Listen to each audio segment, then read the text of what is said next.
लक्ष्मी नारायण का चमत्कार।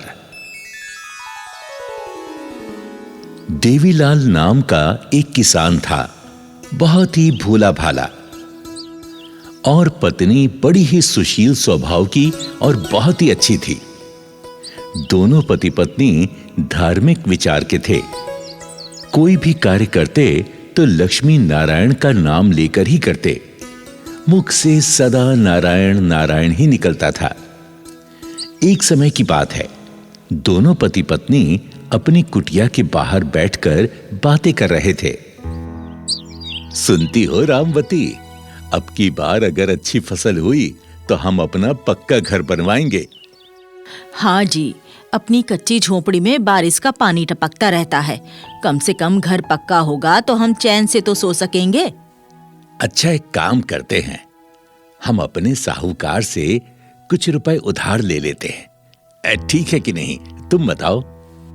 देखो जी, हम हैं गरीब लोग। साहूकार तो जो पैसा देगा उसका ब्याज बहुत लेगा हमसे। हम कैसे दे पाएंगे? अरे भाग्यवान, हम उसका पैसा और ब्याज फसल बेचकर चुकता कर देंगे, और क्या। जैसी तुम्हारी मर्जी। देवीलाल दूसरे दिन अपने साहूकार के पास गया। साहूकार गद्दी पर बैठा था। देवीलाल को देखकर बोला, अरे आओ आओ देवीलाल, बैठो बैठो। बताओ कैसे आना हुआ? सेठ जी, मुझे पक्का मकान बनवाना है, उसके लिए कुछ पैसों की जरूरत थी। हैं? बोलो बोलो, कितना पैसा चाहिए? बस सेठ जी, 10,000 रुपए में काम हो जाएगा। भाई देवीलाल, दे तो दूंगा, मगर 2 रुपए सैकड़ा का ब्याज देना पड़ेगा। हाँ, मुझे मंजूर है, आप बस दे दीजिए। हाँ, तो ठीक है, लेकिन ये भी तो बताओ कि लौटाओगे कब पैसे हैं? अब साहूकार जी, इसी साल फसल बेच के दे दूंगा।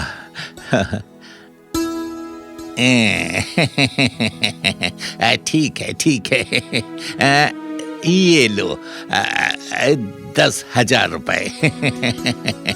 ले जाओ ले जाओ।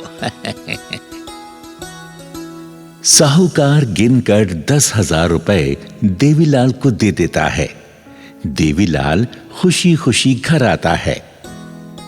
अजी, सेठ ने पैसे दिए क्या? हाँ, साहूकार ने पैसे दे दिए, पर उसने मुझे 2 रुपए सैकड़े के ब्याज पर पैसे दिए हैं। कितने दिन में लेगा वो पैसा वापस? अरे तो चिंता मत कर, लक्ष्मी नारायण की कृपा से मैं उसे इसी साल फसल बेचकर पैसे लौटा दूंगा। हाँ। हे लक्ष्मी नारायण, हमारी लाज रख लेना। लेकिन भगवान को तो कुछ और ही मंजूर था।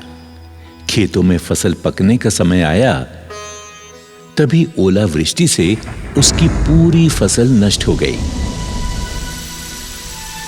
कुछ पैसा खेत की बुआई में खर्च हो गया और कुछ पैसा घर में खर्च हो गया। देवीलाल की फसल नष्ट हुई तो वो फूट फूट कर रोने लगा।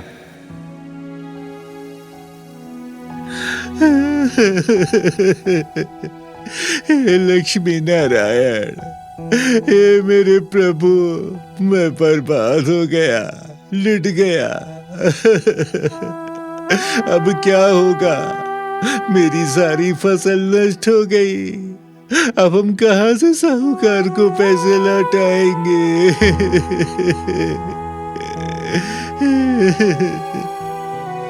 अगर हमने पैसे नहीं दिए तो साहूकार हमारे खेत मकान सब कुछ छीन लेगा।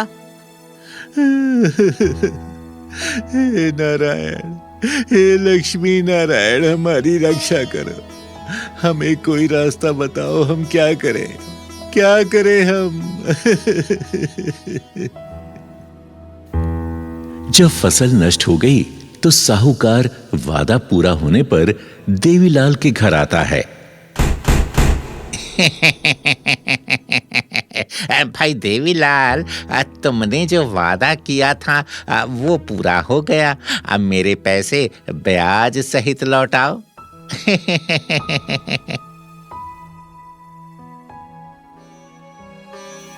देवीलाल साहूकार के सामने बहुत गिड़गिड़ाया, पर साहूकार नहीं माना और आंखें लाल करके बोला, ना ना ना ना ना ना ना ना, ये सब नहीं चलेगा मेरे सामने। सुन लो देवीलाल, अगर तुमने 10 दिन के भीतर मेरा पैसा नहीं लौटाया तो मैं तुम्हारे खेत मकान सब कुछ छीन लूंगा। हाँ, समझ गए? सेठ जी ऐसा मत करो, ऐसा मत करो। मुझे अगली फसल तक का कोई मौका दे दो, एक और मौका दे दो। मैं आपका पाई लौटा दूंगा, पाई लौटा दूंगा। सेठ जी, हम बहुत गरीब लोग हैं। हमारा गुजर बसर इसी खेत से होता है। हम बर्बाद हो जाएंगे। हम कहाँ जाएंगे सेठ जी? हम पर दया करो। नहीं नहीं नहीं नहीं नहीं नहीं नहीं नहीं नहीं, मैं कुछ नहीं जानता। मुझे 10 दिन के भीतर पैसा चाहिए तो चाहिए। मैं अब की बार आऊंगा तो पुलिस और वकील के साथ आऊंगा। हाँ, चलता हूं मैं। साहूकार के जाने के बाद दोनों पति पत्नी भगवान विष्णु से रो रो के प्रार्थना करते हैं, हे विष्णु हरि भगवान, मैं आपका परम भक्त हूँ। मैं और मेरी पत्नी ने आपको भोग लगाए बिना कभी भोजन नहीं किया। हमने सच्चे मन से आपकी पूजा वंदना की। हमने आज तक आपसे कुछ नहीं मांगा भगवान। आज आपका भक्त बड़ी संकट में है। अगर उस साहूकार का पैसा हमने नहीं लौटाया तो वो हमारे खेत और मकान सब कुछ हमसे छीन लेगा। हे लक्ष्मी नारायण, आप तो निर्बल को बल देने वाले। हमारी रक्षा करो प्रभु, हमारी रक्षा करो। इधर देवीलाल विष्णु से प्रार्थना कर रहा था और उधर भगवान विष्णु अपनी शैया पर बैठे देवीलाल का सारा हाल सुन रहे थे। हाल सुनकर वो लक्ष्मी से कहते हैं, सुनो लक्ष्मी, हमारा भक्त संकट में हमें पुकार रहा है। हमें उसकी मदद करनी चाहिए। आदेश कीजिए स्वामी, मुझे क्या करना है? देवी, तुम तो धन धान की देवी हो, उस पर अपनी कृपा बरसाओ। लक्ष्मी मां देवीलाल की पत्नी रामवती को सपने में दर्शन देती हैं और कहती हैं, देवी सुनो, मैं तुम्हें एक उपाय बताती हूं, जरा ध्यान से सुनो। तुम अपने खेत में साग सब्जियां उगाओ, उससे तुम्हें बहुत सारे धन की प्राप्ति होगी और तुम साहूकार के कर्ज से मुक्त हो जाओगे। इतना कहकर लक्ष्मी मां अदृश्य हो गई।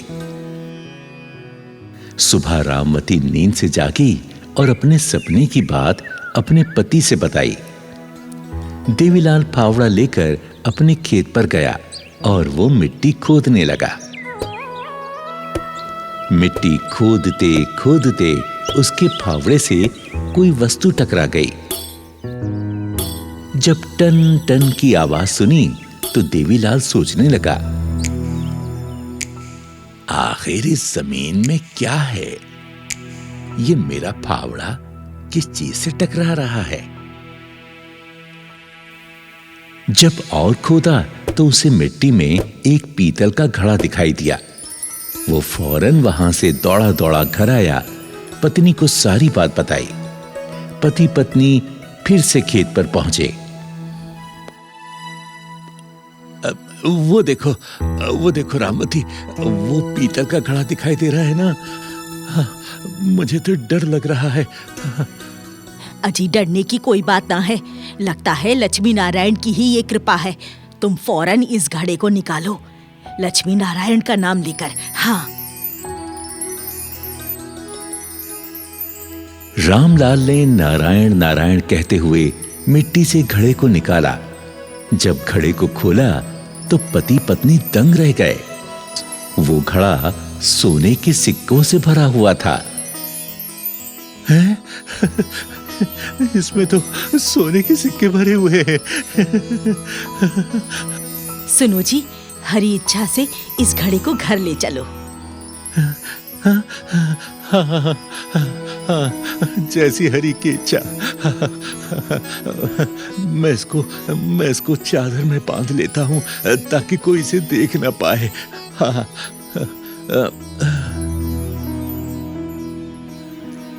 घड़े को एक चादर में बांधकर दोनों पति पत्नी उस पीतल के घड़े को घर ले आए।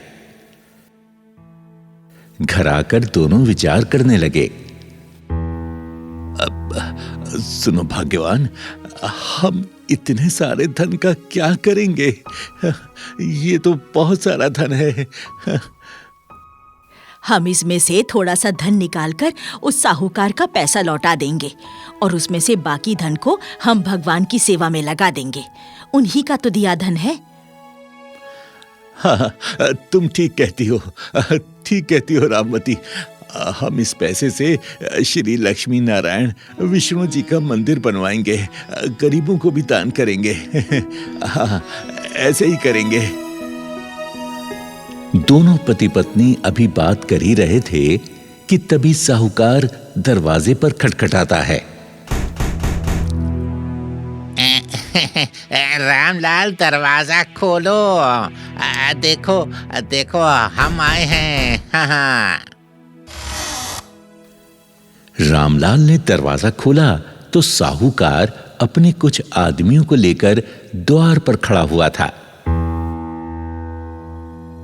हाँ, तो भाई रामलाल, तुम्हारा वादा खत्म हुआ, तो अब मेरा पैसा तुरंत लौटाओ। हाँ, अरे मुझे देख क्या रहे हो, लौटाओ।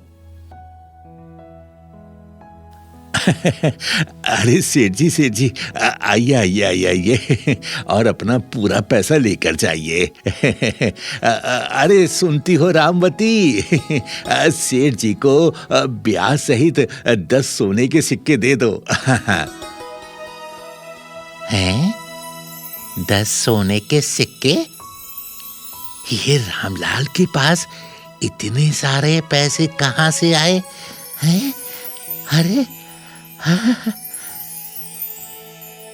साहूकार 10 सोने के सिक्के की बात सुनकर हक्का बक्का रह गया। रामलाल ने कपड़े में बांधकर 10 सोने के सिक्के साहूकार को दे दिए।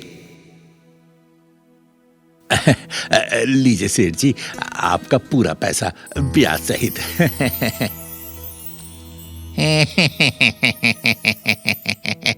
रामलाल, तुम तो लगता है बुरा मान गए। अरे कोई बात नहीं, इतनी जल्दी काहे की है? अरे दे देते पैसे बाद में भी। चलो कोई बात नहीं। भाई मेरा हिसाब तो पूरा हो गया, लेकिन रामलाल, मुझे ये तो बताओ कि ये सोने के सिक्के आए कहाँ से हैं? सेठ जी, ये तो बस मेरे प्रभु नारायण हरि की कृपा है। जय हो।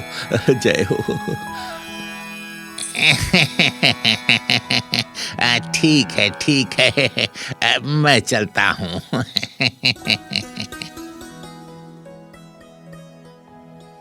साहूकार घर पहुंचकर सोचने लगा कि रामलाल के पास इतना पैसा आया कहां से।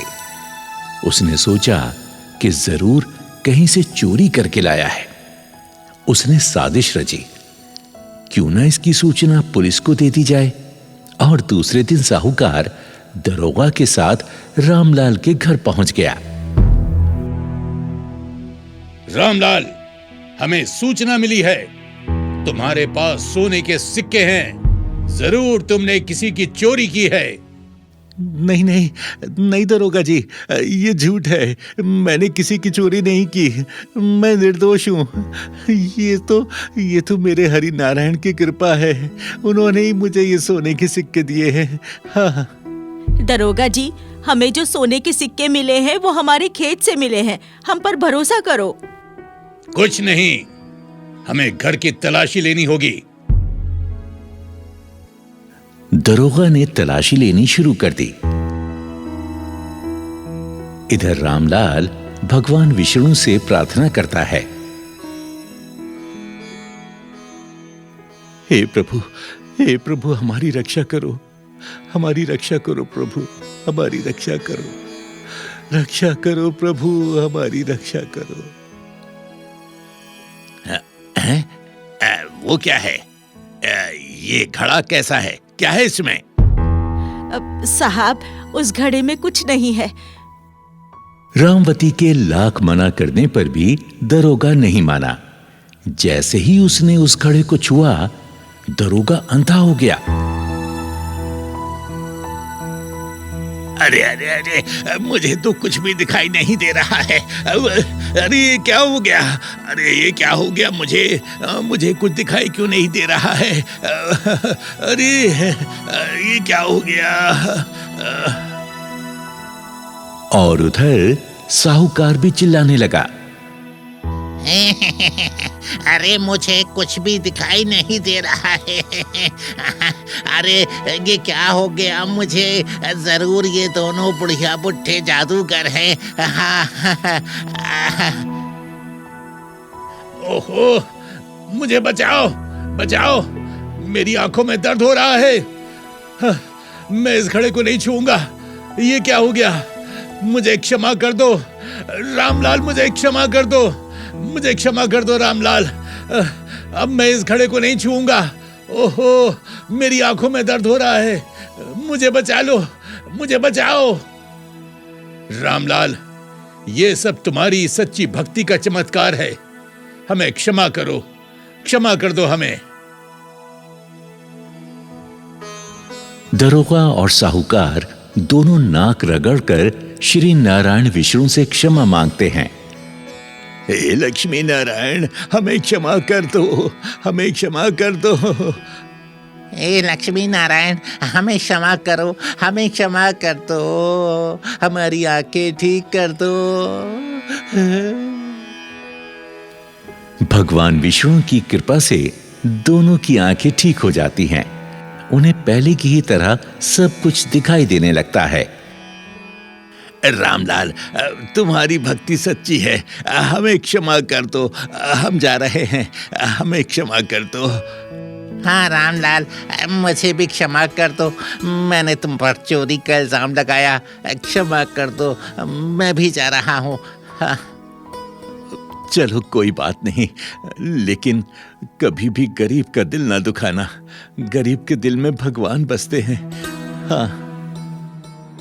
दरोगा और साहूकार चले जाते हैं। रामलाल ने अपने घर में श्री विष्णु और लक्ष्मी का मंदिर बनवाया और दोनों पति पत्नी आनंद पूर्वक जीवन यापन करने लगे। अरे भाग्यवान, भगवान का शुक्रिया अदा करो और प्रेम से बोलो, जय जय श्री लक्ष्मी नारायण भगवान, जय जय श्री लक्ष्मी नारायण भगवान। जय हो श्री महालक्ष्मी, माँ तेरी सदा ही जय। जय हो मैया, जय हो महालक्ष्मी माँ, तेरी सदा ही जय।